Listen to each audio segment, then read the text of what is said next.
Charles came to play tonight. And it's steal. Miller retreats to the three-point line. Webber imploring the crowd. Kenny Smith hitting the three. Big-time plays here by Steve Smith. And welcome to Open Court, Tallest Tales of the NBA. I'm Ernie Johnson, and this should prove to be some fun. I've got 7 pretty fair basketball players here to talk about just about anything we can think of.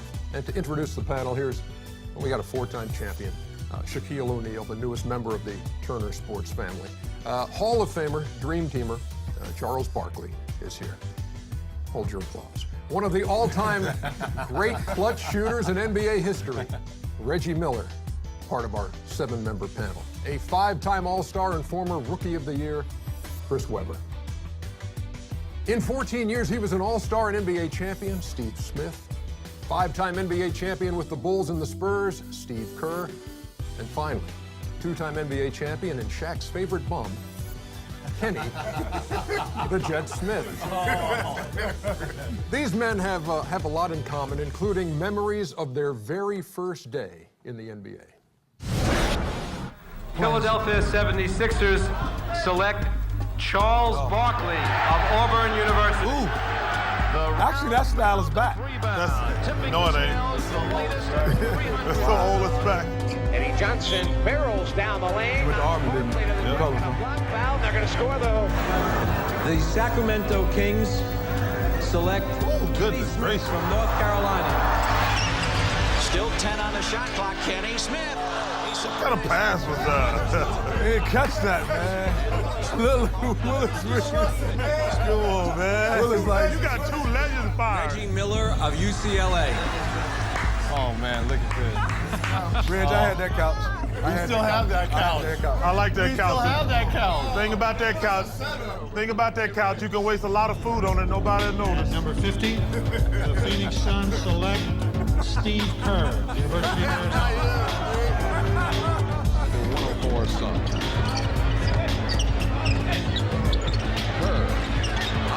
The Miami Heat selects Steve Smith from Michigan State University. Steve Smith is the 2-guard. Comes down, lands, he's there, and then all of a sudden he just How you get hurt? trips over something. I don't know. With the first pick in the 1992 NBA draft, the Orlando Magic selects Shaquille O'Neal from Louisiana State University. Anderson, tough shot, forced it. O'Neal, an offensive rebound. Bangs free. Jordan.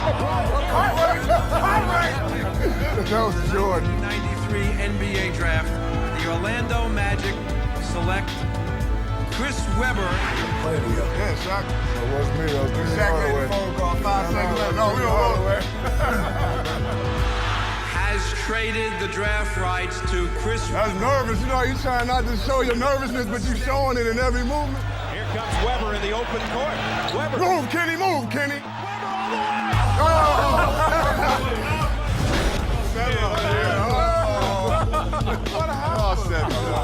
I forgot I'm at work right now. Some fond draft night memories and some of the lowlights of the careers of these 7. Hey, when you look around the room, Shaq, who do you think had the best pro debut, best NBA debut of the 7 here? I'm gonna have to go with Steve. Why would you go with Steve? His jumper looked nice. He was limited on his mistakes, and he looked good doing it. Which Steve? Which Steve? Steve Kerr? Steve Kerr. Wrong Steve. It was Steve Smitty, Steve Smith. Made it look easy. He even crossed his leg. That's a good You know what? thing. You know what? He's in the Barca Lounger over here, making it look easy. No, you know what? I'm looking at my research. They were down by 15. He was faking that injury because there was nobody next to you. Nobody next to you. I got hurt playing defense. You playing defense? Yeah. I got hurt. You actually had 24 in your NBA debut, and that was your season high for your rookie season. Wow. None of y'all had 24? I didn't That's start. the most you had your rookie Who year? did you That's play? my worst. Kenny, did you start? Yeah, I started my rookie year. But that was his first night in the I was with the NBA, Heat. and that was his season high. Yeah. So did you think they were all going to be that easy? I did. For sure, because I had the ball in my hand. But I was playing with Glenn Rice, so I had to get the ball up a little bit. And the black hole, Ronnie Cycling. But Way to throw him under the bus. Good job. Yeah. Ronnie never threw the ball. Ronnie only had a career high of 3 assists. But it was, you know. Ronnie should too. He loved Ronnie. That's my guy, but he didn't pay. Reggie, one of those nights. Yeah, Reggie, what was your welcome to the NBA moment that you knew you had arrived and you were here? Well, I'm not necessarily thought I had arrived, but game 1 of preseason. This is a preseason game 1. And obviously I was playing with Charles's Auburn teammate and Chuck Person, and he comes up to me before the game and is like, watch this little love tap I give to Dominique Wilkins. I didn't know they had beef the year before. I'm like, okay, well, whatever. And I'm sitting on the bench because I'm a rookie. None of us really started. And as soon as the jump ball went up, Chuck went right up to Dominique and gave him a forearm right in the throat. The bench is clear, everyone's getting up, and I'm standing on the sideline, and Herb Williams is next to me. I'm like, well, what should I do? He's like, Rookie, better get your behind out there and start fighting. That's how I knew I was part of the NBA. You had to, what you can't do now, right. You had to clear the benches and run out there and get Chuck's back. But you know how Chuck was. Chuck was, Oh, no question. He would give it to you. How about it? I mean, you recall, you know, preseason games being that intense? Your first season? Only one. Like, there was a noticeable difference. Like, the first couple games, we were screwing around.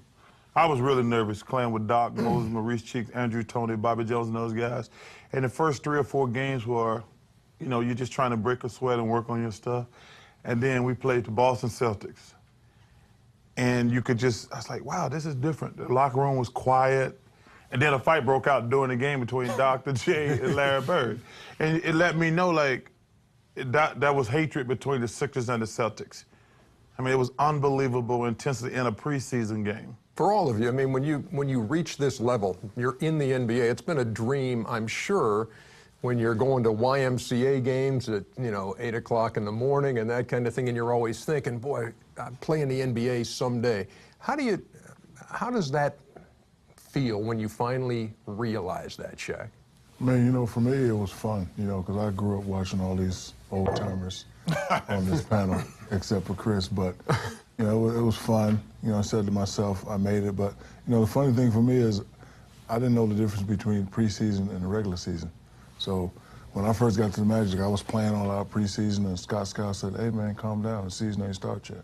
What you mean the season ain't start? We 3-0. We first in the conference. Like, no, it's preseason. I'm like, preseason? What the hell is that? Yeah. Ernie, I think it's a lot more nerve-wracking than people realize.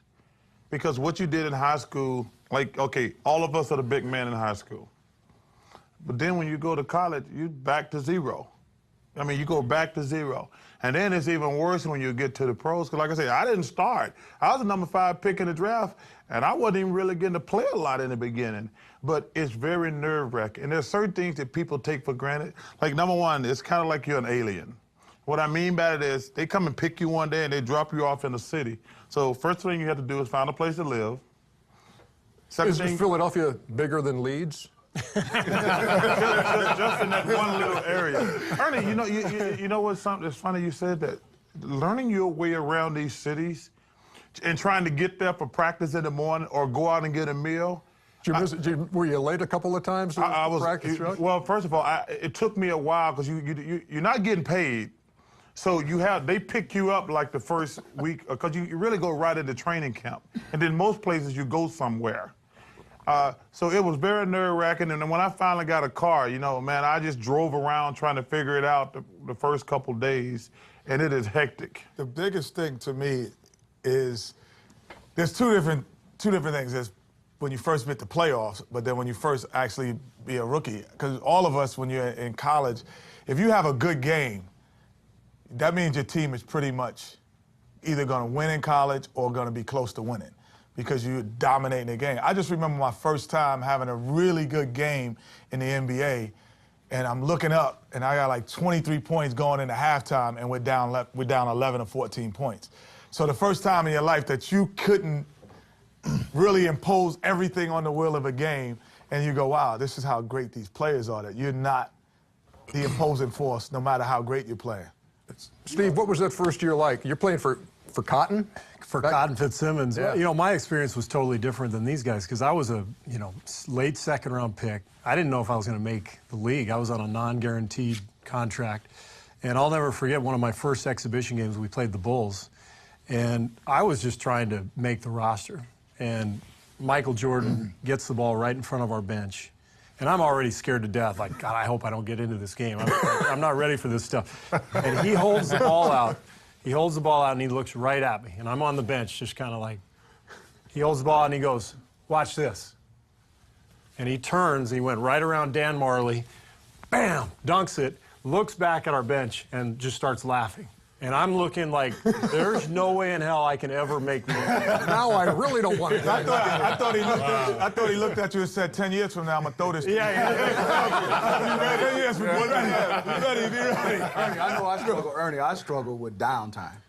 After practice, being in Miami, at 1 o'clock getting out of practice, and then you got a whole bunch of free time. A lot of guys didn't struggle with the downtime. I struggle. I really struggle. Not on Washington, Collins, and Ocean, you wasn't struggling. When I came to the NBA, being the #1 pick and coming behind Shaq, it was, it was pressure. So I wouldn't say I had the pressure of Steve saying, I might not make the team, but I have the pressure of expectations and, what do my peers think of me? Not what do they think of me, what am I make them think of me, what is this and that. But I remember going to 2 games specifically, playing against a preseason game against Akeem, and I was nervous. I'm watching them, I'm just, because I'm still a fan. I've never met any of these players. So my first game, I'm a fan of Akeem. He's, I'm looking at his legs, looking at his tonics. I'm like, yeah, I had those shoes. I'm 2 years, 2 years removed. I see tonic shot. Tonic. Everything about Akeem. And I remember I drove it down the lane, I spun it, I laid it up, and I made a little face. I'm so excited. When walking to halftime, he's like, nice move. Next time, give me a shoulder. And then the next time, Sean Kemp came and I traveled, pump fake 3 times, and I came down the court. Sean was like, hey, relax. Nobody's going to block your dunk. There's athletes in here. You just relax, you take it up. And I was like, wow, the veterans, they're cool because they'll knock you out coming to the hole, but they'll also give you a little bit of love. So my first year, I was little and all, but it helped a lot. We are just getting started here. We got to go, and we'll be back with more watching Open Court, the tallest tales of the NBA. I look over to the bench, and I see one of my idols telling Keith Klaus how to stop me. I see Kareem saying, you got to do this, you got to do that. Now I'm pissed. Kareem, Laker, now so I'm like, give me the ball.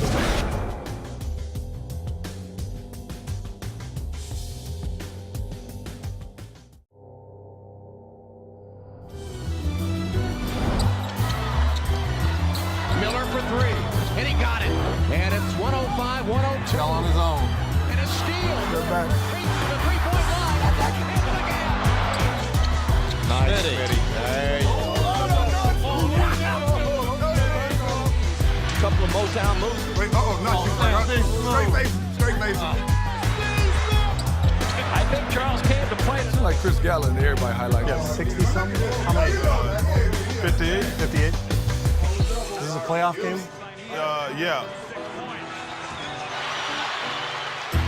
Smith for 3. Yes! His dad and mom able to celebrate. Reggie Miller is there. Webber steals. What the heck? Oh, I remember this is a 50-point game. Yeah. Signed that contract. Here's Jordan. To top. You ready when I throw it to you? Yeah. You ready?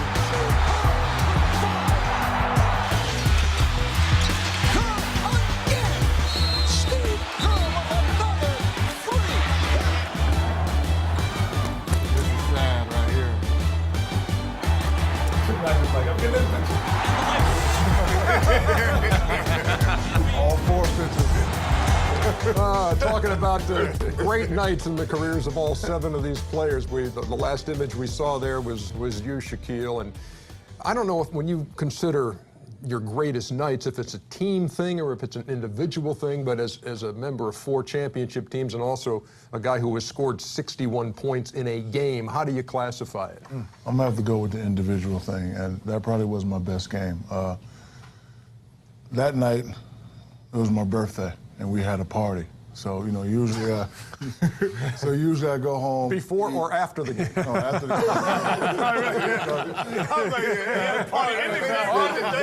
game. In the game. Big party, so, usually I go home, eat lunch, take a nap, get ready for the game. But we playing against the great Keith Kloss and the L.A. Clippers. So I'm taking the night off. I got to get ready for the party. I got the Bentley, I got my suit, so I'm going to go, you know, I'll shave. We're going to beat them. So we get out there, and they killing us. Now, everybody looking at me. So now I got to play. I didn't get my nap. I'm getting tired. So I'm just scoring. So I look over to the bench, and I see one of my idols telling Keith Kloss how to stop me. I see Kareem saying, "You got to do this, you got to do that." Now I'm pissed. Kareem, Laker, now so I'm like, give me the ball. So I'm scoring, and you know, I get 61, I'm throwing lobs, and I'm actually kind of upset at Phil because I think we had like 5 minutes left, and he took me out. I think he did that because he didn't want me to score more than Mike. That's what I think. That's what just saying. 61 points. 61 points, 23 rebounds against Keith Kloss. Video game. The great. And still went to the party. Still went to the party. Jet, we saw your performance from long range in the finals on the greatest stage the game has. When you see that, what comes to mind about that night and about just that moment? And you saw your dad. So my dad, actually, that was the Knicks finals, but when we played Orlando, you know, that was probably the most memorable individual night, only because we were Western Conference teams, and so we really didn't play against them that much. We only played against them twice. And so you might be catching them on a back-to-back. They might be catching us on the 3 nights and 5 games, whatever, three games, whatever. So you don't really feel like you're always your best in the regular season. So we didn't know what they were. And then all of a sudden, we're at our best, they're at their best, and they go up about 17 points. And we really didn't think we could beat them. And it was kind of a shocking wake-up call because they were young. How does that make you feel now? You hear that? I told Brian Hill we don't need to double. Listen, Akeem gonna get us 27. I'm gonna get my 25. Now, you know, he doubling, and he just kept kicking out to Kenny, and I think you had, what, 7 threes again? NBA record, somewhere like that. I lost count at like 5 or 6. Hey, Reg, I lost count at like 5 or 6. At that time, 7 out of 11. Listen, I kept saying, stop doubling them, man. Well, we got to stop Akeem. Well, they got to stop me too. Stop doubling. Yeah. You double and they kick it out, and then you got to worry about him. You got to worry about Big Shot Bob. Yeah, it's a great feeling because it's the biggest stage at the same time, and you're having one of your better games in a bigger stage individually. But it was more rewarding for the team because we didn't think we could beat them. That was game one? That was game one. Yeah. We were really shocked that they were that good. Hey, Steve, when we've seen the video before too of the huddle beforehand. He comes up, I'll be ready. You should take me through that. And again, you talk about big stages where Kenny's talking about hitting all those threes. Game on the line in the NBA Finals, and it was your moment. Yeah, I mean, it's been replayed on NBA TV several times, so I always have the TiVo ready and gather the family around. No, I mean, you know what? That's the moment that every kid dreams of, and to actually have lived it is pretty incredible. But you know, I didn't have a great series, but I was having a decent game. I just made a few shots in the fourth. I was feeling pretty good. And Michael was always looking ahead to what was next. He was always kind of envisioning the next play. And he said during the timeout, he said, Stockton's going to come double team me, so be ready. And I looked way more confident in that shot than I really was. I was like, oh, my God. Okay. But I just said, you know what, just fire away. And that's the best advice anybody ever gave me was don't think, shoot. You know, as soon as you start thinking, that's when you miss. And I just made up my mind if I got the ball, I was gonna shoot, and luckily it went in. Hey, Charles, sometimes, you know, when you talk to a baseball pitcher who has a big night, and they'll say, look, I really didn't feel it in the bullpen beforehand, didn't feel like I had my great stuff, and he throws a one-hitter.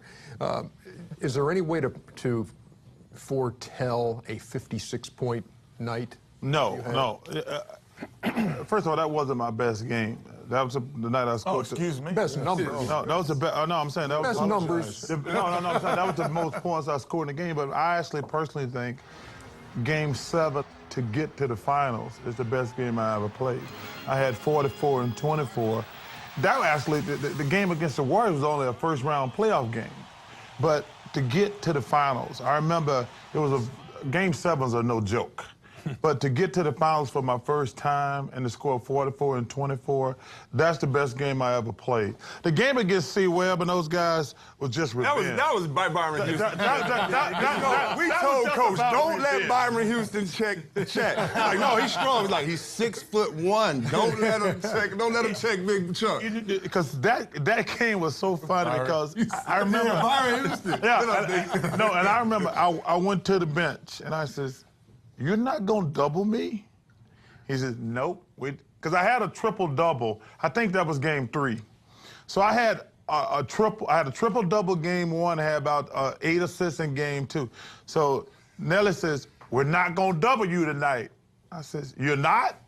So I scored like 17 points the first quarter. So I run over again. I said, "Let me ask you, you're not gonna double me." He says, "You can get as many as you want." I said, "Okay." I was done. Hey, you know, when we looked at that video of you hit 9 threes that night, we were looking at the video, and what everybody on the panel was doing is saying, "Give us a straight face." There was no emotion on your face. It was just like, this is what I do. It was. We were losing that game. But I think my individual game that I really remember, I was traded for Steve Kerr and Derek Anderson from Portland. And it's the business of basketball. I drove up to Seattle to visit Bob Whitsitt, our general manager, because there was trade rumors about me getting traded.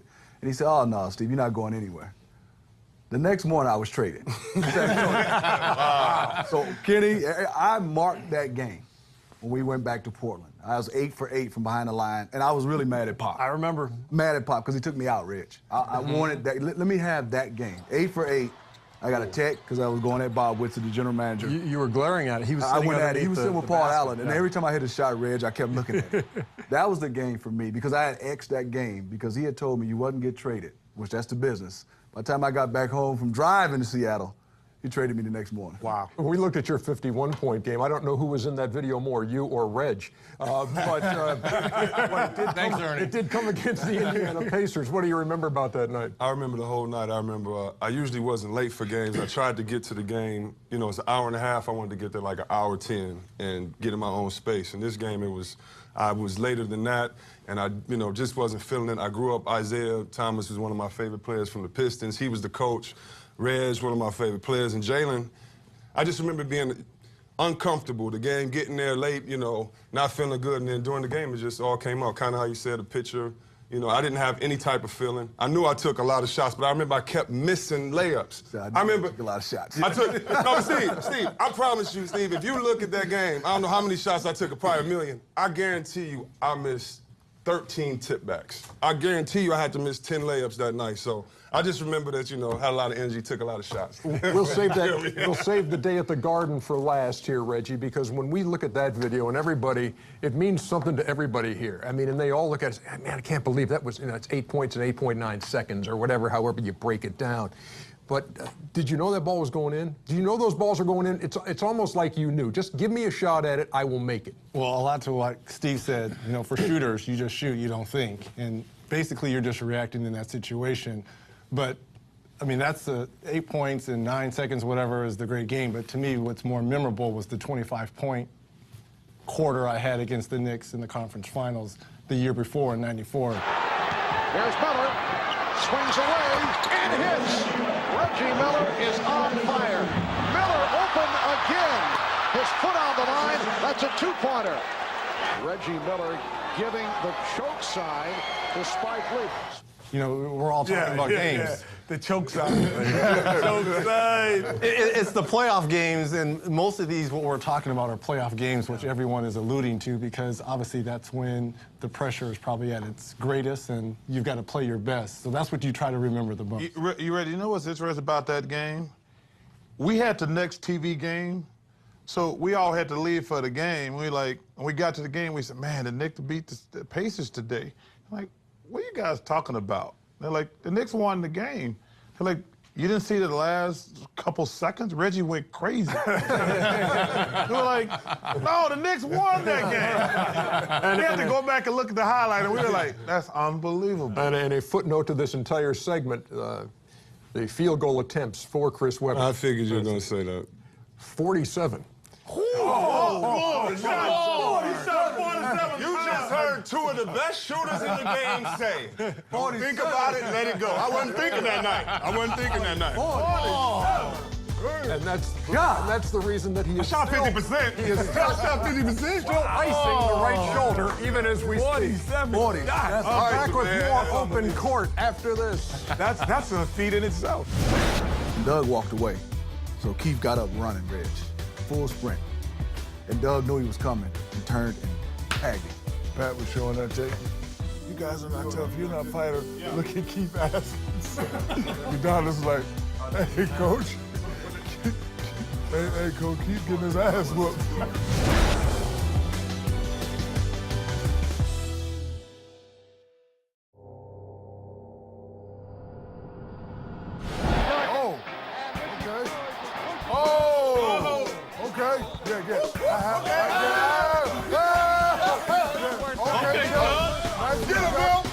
Comes Lampier. Now back into the basket of foul. Oh! Really going at it again.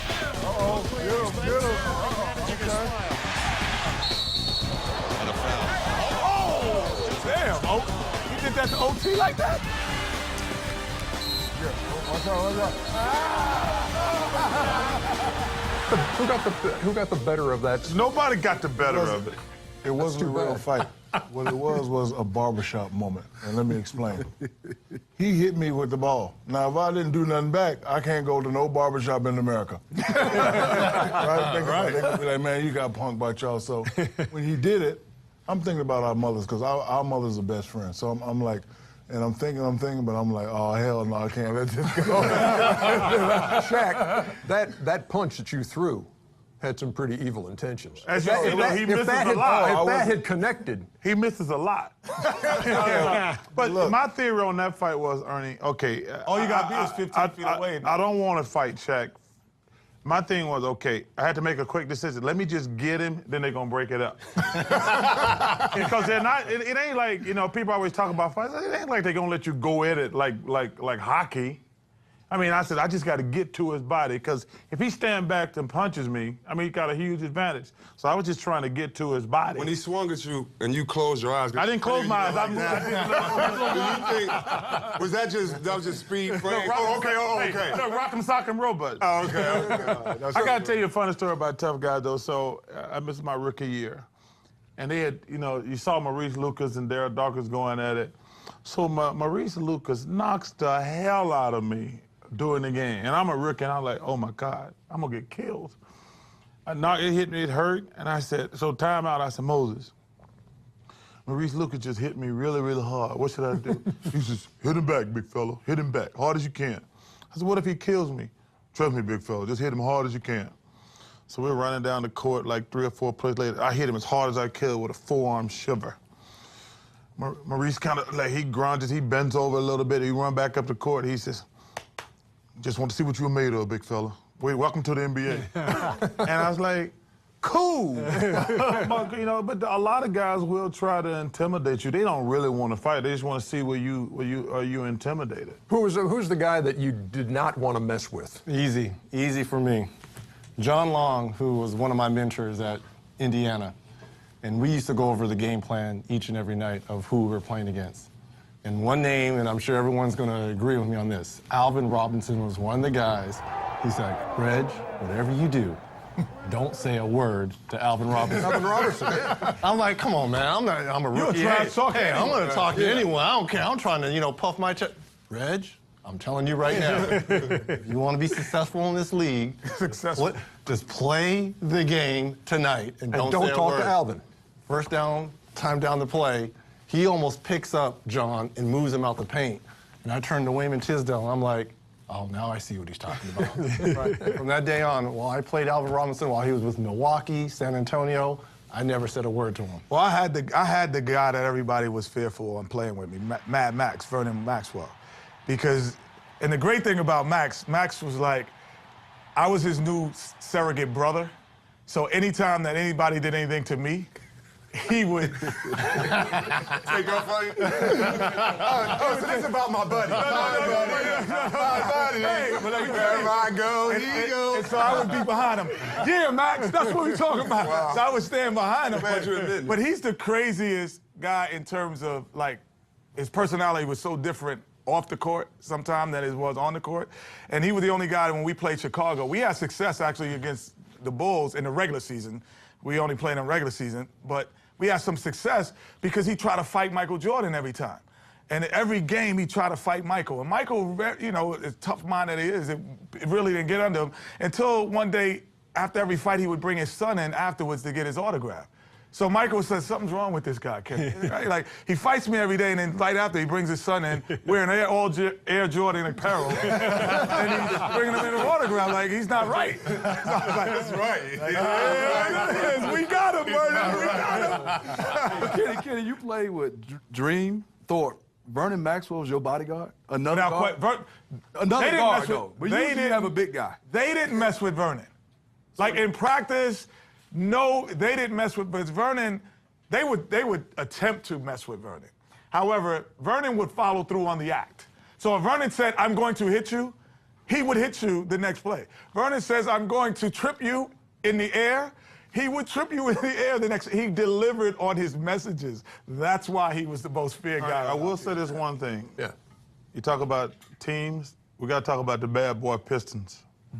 Now, let me tell you something. They had a reign of terror there for a few years.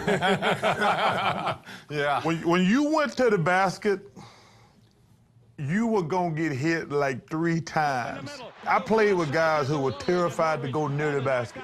But you knew anytime you went against Lambert, Mahorn, Dennis Rodman, John Sally, James Edwards, you were going to get hit and you were going to get hit hard. And they had that rule, too, that if someone get fouled, then the second foul doesn't count. You wasn't going to get no 3-point plays. Right, so they hit you, and then the second guy, everybody would just gang up on you. And the good guy on that team was Joe Dumars. And Joe, when I'm trying to take him, he's like, Reg, don't go by me now. Come on now, just settle out here and take jump shots. I'm like, why? You like look behind you. Don't go in there. All right. Steve, what's the toughest thing about being an NBA enforcer? Well, I'm glad you asked, Ernie.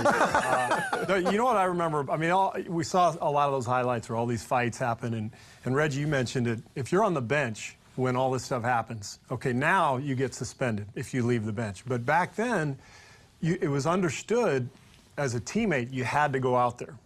And it was also an automatic $5,000 fine. I think it was $2,500 for a while, then they upped it to $5 grand. But here's what would happen with guys like me. You're sitting there, you're making minimum salary, okay? Fight starts. You go, you look around, you're like, I gotta go out there. Otherwise, I'm not backing my guy up. Then you're like, and nothing happens when you go out there. Everybody holds each other. But if you don't go out there, you're not backing up your guy. So you're kind of like, there goes $5 grand. and nothing happens. You're like, is he worth $5 grand? Because you know the next day, everybody. We watch that. We watching film. And we pick it out. It's a fine for you if you don't get off the bench. I got to tell you, I got in one of those. I didn't get in the fight. So I was talking about a little bit earlier about Dr. J and Larry Bird got to fight. And what happens is you always just grab the guy closest to you. So I happen to be standing behind Larry Bird, so I grabbed Larry Bird, and Dr. J just laid him out. Doc was smooth. Can you give me the sound effect one more time? Hey, Doc is doing rock and sock and rubber. I get fined and suspended. I'm like, why? They're like, I said, I tried to break up the fight. They said that I was holding Larry Bird. I taught me a lesson. Just stand there. Don't do anything. How much of this sometimes, I guess, is heat of the moment, and sometimes would you really like to continue this outside of the parameters of a basketball court, Shaq? Not really. You know, it's all about respect. I used to hate playing against the Knicks when Pat Riley was coaching. He was gonna have problems in there. He was gonna have problems. And see, those guys, they hit you, you hit them back. But they keep coming back. Like, usually like when a guy hits you, you hit him back. He knows you ain't soft, so he'll leave you alone. They just keep coming for 48 minutes. We had a melee with Miami Heat and the Hawks. And like you talked about, Chuck, grabbing somebody wrong. Grant Long and Dwayne Farrell. Grant choked Dwayne Farrell. And the gum came out of his mouth. So that, Alvin Gentry was our coach. He was coaching the Heat. Grabbed Grant Long, which you shouldn't do. So Grant thought he was somebody else. We took Alvin and body slam. Broke his arm. Broke his arm. Right. and you heard Alvin screaming, "Oh, oh!" But you know, that's just a lesson. You can't go grab nobody, I'll give no you the matter last what, from behind. I'll give you the last word, see Webb. Man, I don't know about, I just know one time in Sacramento, when we first got there, we're playing against Utah. And Sacramento, we're scared of everybody else. We've never been good, so we're trying to say it's our first playoff series. Let's go. So I tell Coach before the game, I'm going to lay out John Stockton first play of the game. He's like, no, don't do it. I'm like, Coach, everybody, you know, everybody's scared, man. I'm going to lay him out. I lay him out. First play of the game, get a technical. How'd you lay him out? It was coming off a pick. He came off a pick, a flex, and I waited for him, and I mean, it felt so good. I came down, I laid him out, and in my head, I was like, oh, man, I hope I didn't hit him too hard. That's how good it felt. He got up, Stockton got up, he didn't care. Where'd you get him? Did you get him in the chest or you get him up here? I got him like, I mean, like, you know, right here. That wasn't that bad. That wasn't that bad. No, but I got him. And after the game, you know, Stockton, he came over and he was like, yeah, good job. He knew what I was doing. But after the game, all I kept thinking of was, you know, we won and this is good for our team. But Stockton, he's as tough as he says he is. He's not crying. He's not. Yeah, but he's not crying. He's Still not had 20-20. Yeah, you know, but I'm just saying, Stockton, the tough guy it is, it wasn't about fighting anything, but for his team, they were tough because he didn't get up, cry, and flop and all that. But for our team, you know, it was pretty good session. You are watching Open Court on NBA TV with our esteemed panel of experts. How'd you get it? We're not experts, Ernie. Let me ask you a question.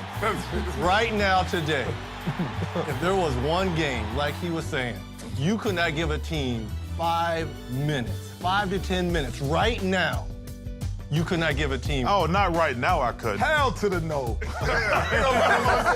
Are you kidding me?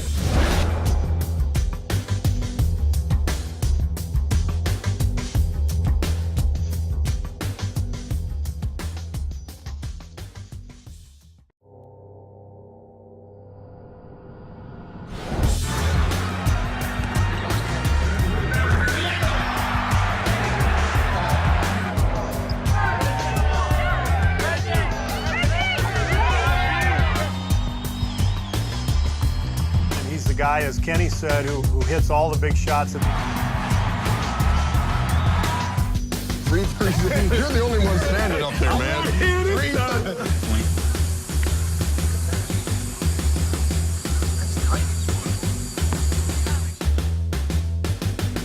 For real? You want me to come up and apply for the New York Knicks general manager job? And we welcome you back to Open Court. We're talking about life after basketball. Who has aged the best? Who has aged most gracefully? After basketball, you're saying? Yeah. And I'm looking, Charles, you're 48 years old now, yes. Correct?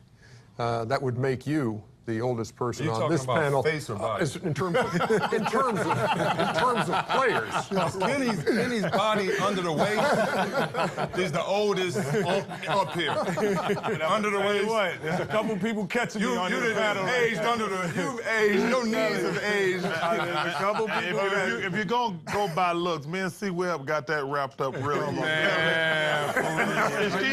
Steve Kerr's a different. Are you kidding me? But you and Steve can go for another three spot.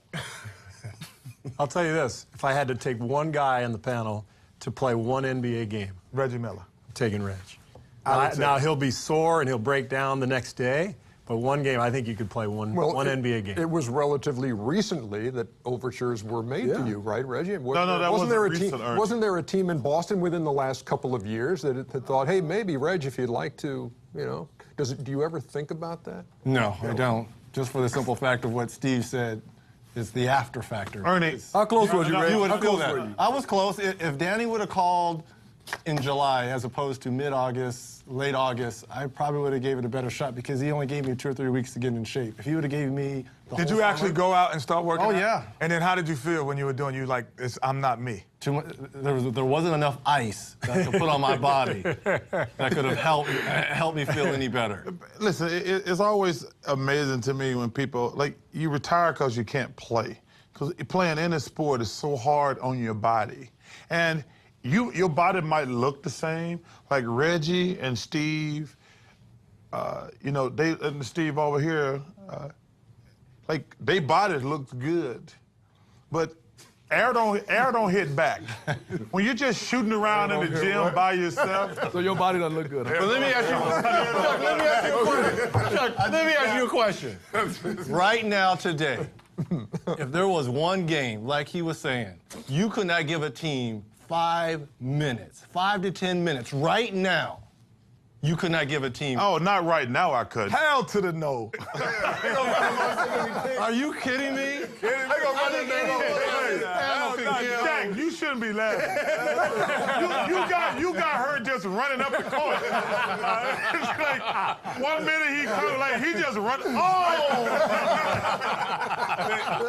You know the sign when you know you're getting old. Like, when you're young and you get a steal. And you know, everybody get a steal and you take that little glance back to see who's coming and you see everybody pulling up. They're like, because he's going to dunk it.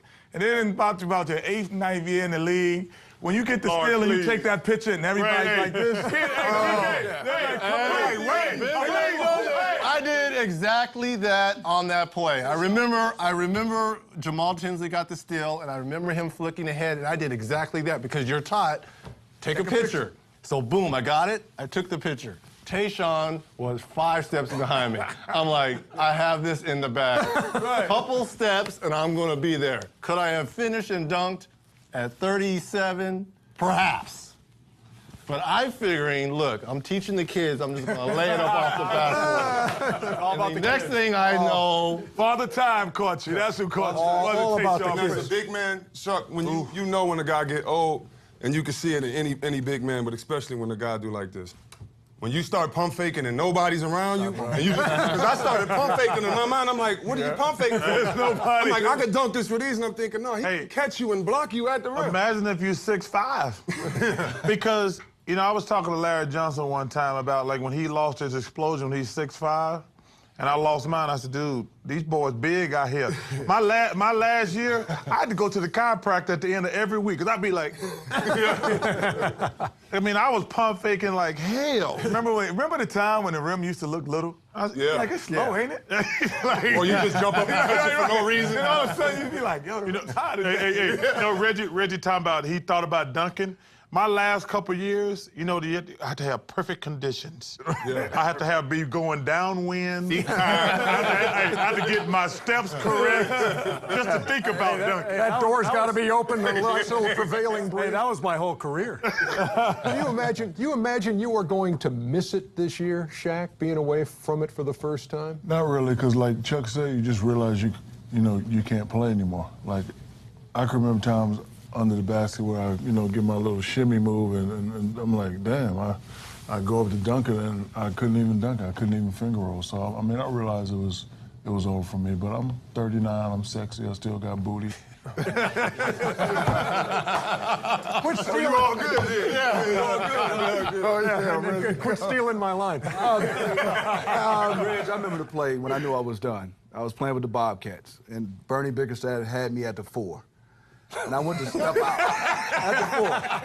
That's the first sign, kid. That's the first sign right there. You move from point guard to the forward. Yeah, that's the one. So Jamal Crawford was coming, and I steps on the baseline, the high screen. He threw it through my legs and laid it up, and all I could see was Bernie. And Bernie go, it's time. For a coach to tell me it's time. And I didn't want to believe it, but Bernie said it's time. It was time. I tell you what I tell people. They say, how do you know it's time? I said, when guys who can't play dead kicking your ass. I said, this time, that guy can't play and he's killing me. He's killing me and he can't play dead. It's time for me to sit at home. I am 55, I'm sexy, and I still got big. Got more open court on the way. I haven't seen an expert panel like this in 20 years. This is gonna be funny. Might as well sign us up. Well, the good thing about this panel, everybody can hold their own. Everybody played at a high level. But I'm saying, like, everybody is like can beat the normal and talk. For more open court, you can check us out on NBA.com and on NBA TV. We have just one question here, and you can frame it any way you want. The ideal meal, if you can only have one thing. Our producer Tim Kiley likes to say, if for your last meal on earth, whatever, in whatever context. Reggie, what is it? Fried chicken, mac and cheese, mashed potatoes with blueberry cobbler. Feeling you. Top it off. That's how you got that. Shaq, I know we don't have a whole lot of time. Can you? I'm just big boned it. My appetizer is gonna be brownie. A brownie? Yeah. Brownie, vanilla ice cream with that hot fudge on that thing. Appetizer? Yeah, appetizer. Appetizer. Okay. Then I'm gonna go with the sausage and cheese omelet, fries, and a Diet Coke. And what's if you have a brownie for an appetizer, what's for dessert?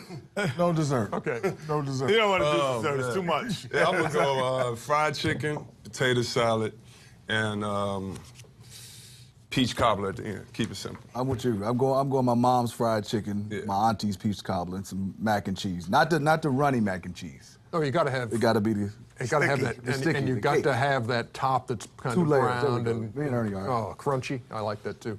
I can't wait to hear this one. I'm gonna go with some chitlins. Oh, my God. Come on. Did you clean them yourself? You gonna clean them yourself or you gonna... No. I'm rich now. I can pay somebody to clean them. Okay. Some greens and ham hocks. Ham hocks. Yeah, you put the ham hocks in the greens. We know what green I'll do some potato salad and some good pancake bread. Batter. You gonna drink pancake The buttery pancake bread. Y'all hate it. What is pancake bread? mix. Pancake, they're like eat a whole box of cakes. no pancake cornbread. Okay, go ahead, Steve. Tough act to follow, obviously. What are you? I'm a sushi guy. I realize that's not quite as. Kenny, you're next. Sushi. Thanks, Sushi. Ernie. Sushi. I like Sushi with what else? seared ahi. I love ahi. Good, I'm a big Asian food guy. And the OE. I'd have a variety of what everyone said except for the ham hocks and pancake juice. What was the pancake stuff? Oh, it's open court. Batter and drinking.